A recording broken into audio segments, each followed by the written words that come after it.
The Old Testament reading comes from the book of Samuel. The boy Samuel was ministering to the Lord under Eli. The word of the Lord was rare in those days. Visions were not widespread. At that time, Eli, whose eyesight had begun to grow dim so that he could not see, was lying down in his room. The lamp of God had not yet gone out, and Samuel was lying down in the temple of the Lord, where the ark of God was.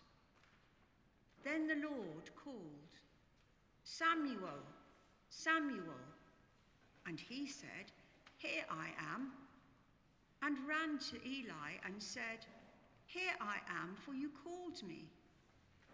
But he said, "I did not call you. Lie down again." So he went and lay down. The Lord called again, "Samuel, Samuel." Samuel got up and went to Eli and said, "Here I am, for you called me." But he said, "I did not call, my son. Lie down." Now Samuel did not yet know the Lord, and the word of the Lord had not yet been revealed to him. The Lord got up and called to Samuel again the third time. And he got up and went to Eli and said, "Here I am, for you called me." Then Eli perceived that the Lord was calling the boy.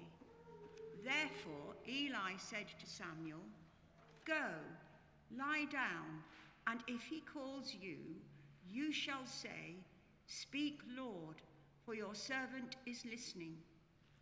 So Samuel went and lay down in his place. Now the Lord came and stood there, calling as before, "Samuel, Samuel." And Samuel said, "Speak, Lord, for your servant is listening." Then the Lord said to Samuel, "See, I am about to do something in Israel that will make both the ears of anyone who hears it tingle.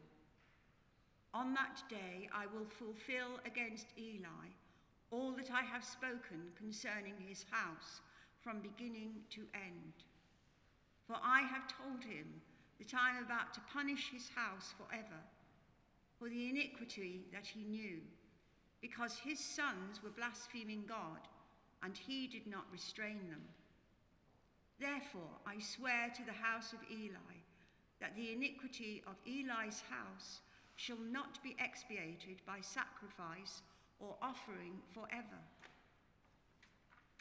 Samuel lay there until morning. Then he opened the doors of the house of the Lord. Samuel was afraid to tell the vision to Eli. But Eli called Samuel and said, "Samuel, my son." He said, "Here I am." Eli said, "What was it that he told you? Do not hide it from me. May God do so to you and more also, if you hide anything from me of all that he told you." So Samuel told him everything and hid nothing from him. Then he said, "It is the Lord. Let him do what seems good to him." As Samuel grew up, the Lord was with him, and let none of his words fall to the ground. And all Israel, from Dan to Beersheba, knew that Samuel was a trustworthy prophet of the Lord. This is the word of the Lord. Thanks be to God.